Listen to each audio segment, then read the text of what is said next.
Hello lovelies, welcome back to my channel, and today I decided that I would do a story time, my very first. So I thought that I would do my paranormal experiences because these are some of my favorite story time videos on YouTube, and I figured that I would just share my experiences with you guys. So this is just things that I believe that have happened to me and that I believe to be paranormal.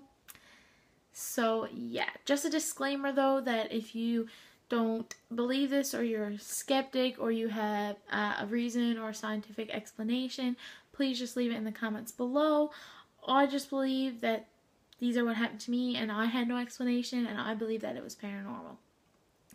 So, the first one I'm going to tell you about is it's just chronological, but these are all very recent, like within the last few years, because I'm not really good with specifics. I don't remember a lot of specifics from stuff that have happened to me as a child, so I don't really remember them so much.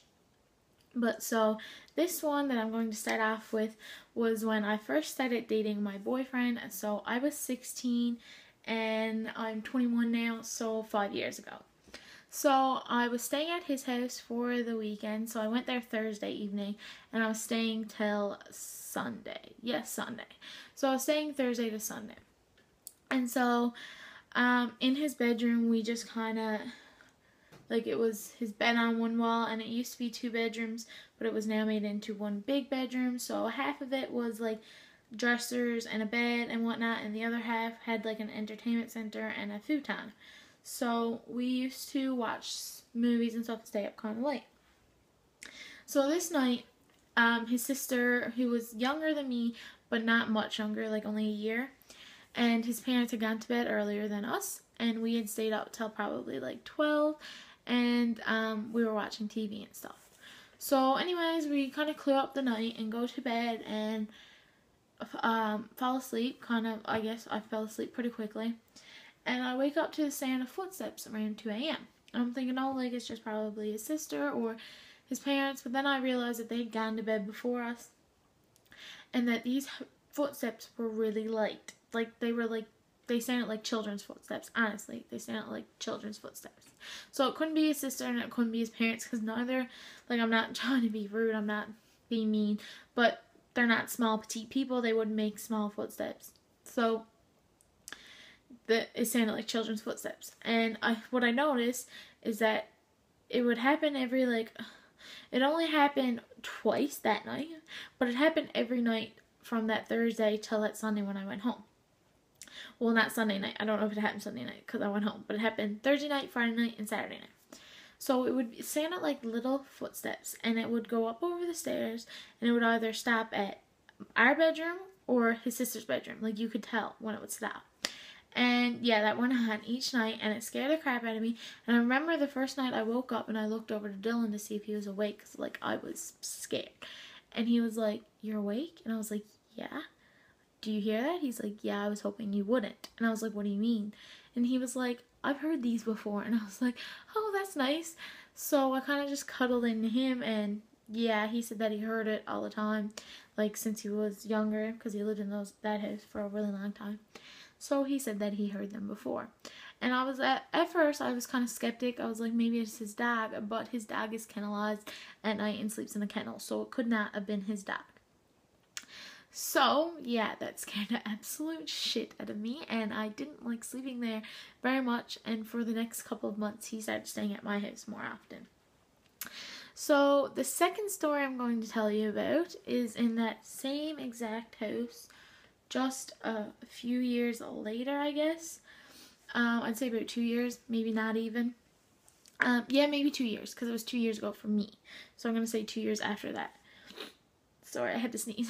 But so, we moved in with his parents 2 years ago. So, we moved in, and I really didn't like being alone in this house. I always felt like I was being watched, and it wasn't very fun for me.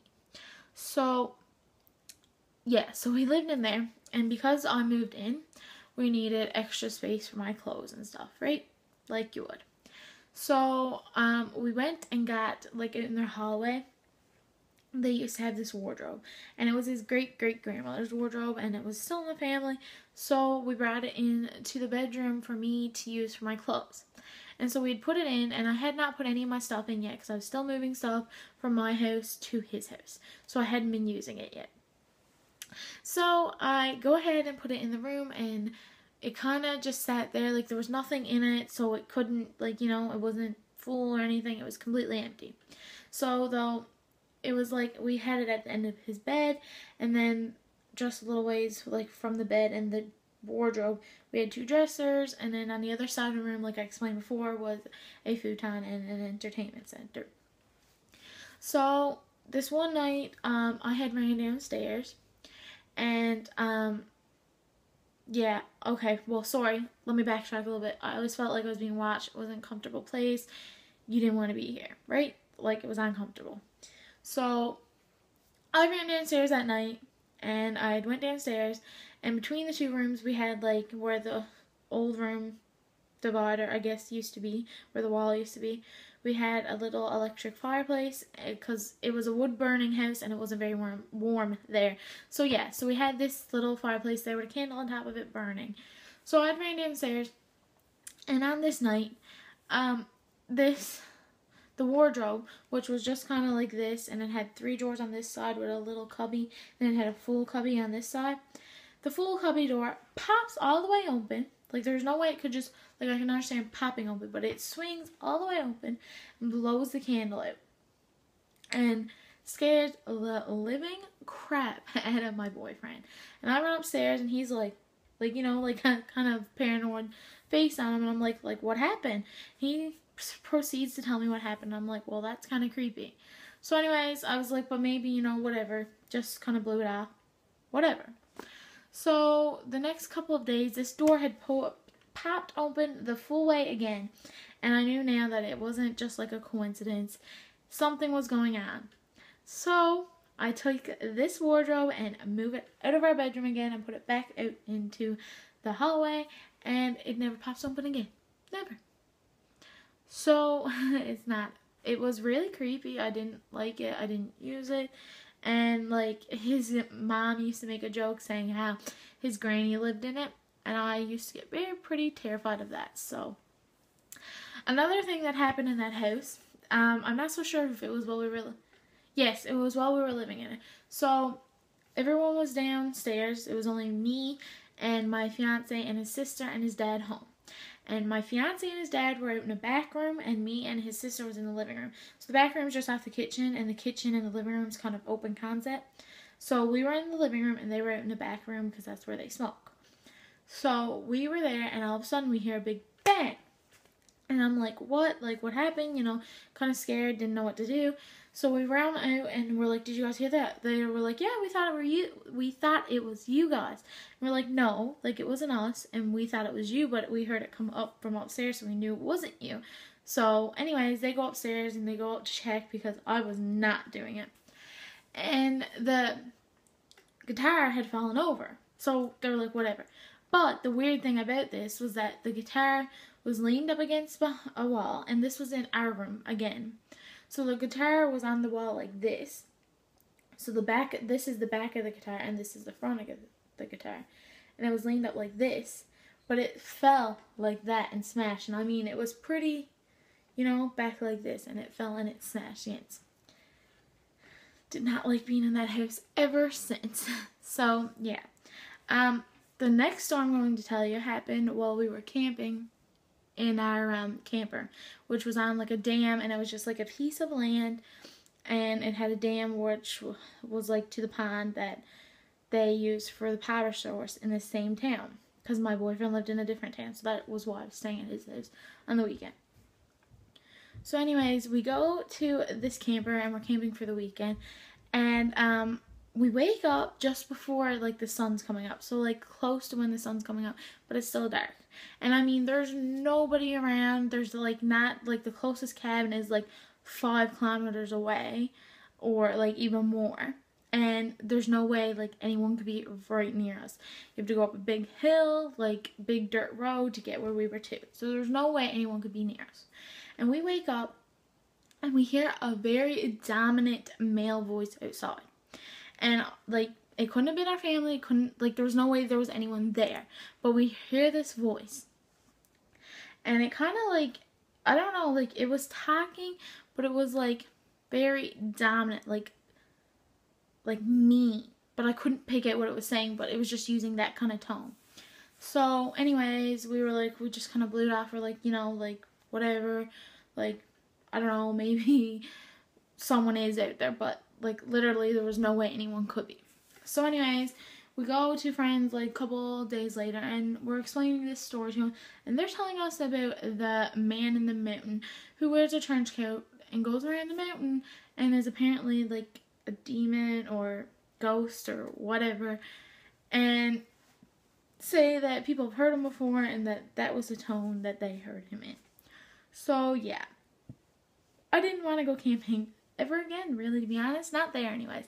So we moved our camper. But yeah, I did not like that experience. I hated it. The next one I have is about the place we're in right now. So we just, like, it is paranormal per se, but it's just things that have been happening to me while we lived here. And so the first thing is that in our kitchen, because we're connected, like, just outside my room here now is a hallway, and in that full hallway, it's like the next room is a spare room, then it's the kitchen, and then it's the living room. And the living room and the kitchen are kind of like open, but they each have a doorway to the hallway. So when we go to bed at night, we leave the hallway light on and the bathroom light, which is just on the other side of this wall here, actually, like behind the camera. And so we turn the light off, and you can tell that you turn the kitchen light off because it makes noise like that, like a snap. And so we were like, okay, whatever, turn the light off. And so I get up a few minutes later because I had to pee, and I heard like that click again, or that snap. And I was like, what? So anyways, I look out and the kitchen light is on, and I know for sure that we turned the light off that night because I heard that noise. So I was like, what? So I run in and I tell Dylan, he's like, but I turned it off. I was like, well, you must have haven't. But I remember, like, I really know that we made that noise and turned the light off. So anyways, he goes in and turns the light off again. And then, so the next night, I think it was consecutively, like it was either the next night or a couple nights later, we wake up to the sound of water running. And I go out in the bathroom, and our water, like our taps, our faucets, is on full blast. And I mean, I know pressure can turn water on, but these were on full blast, making a mess, like full blast. And the other thing that happened to us while we lived here is we were out in our living room, and there's 5 apartments in this building, but the one above our living room was vacant. There was no way no one could be in there. Like, no one had the key except our landlord, but our landlord wasn't here. There was no way no one could be there. And anyways, we heard footsteps above us in our living room, which is the bedroom in that apartment, and a big bang. And there was no way anyone could be there. And yeah, I don't like this place. I kind of want to move, but I'm holding it until we get a nicer place. So yeah. These are just my stories and experiences that I can remember and what I have had happen to me. And I really, really hope you enjoyed my video. Please like and subscribe, and thank you so much for watching. Yeah, bye.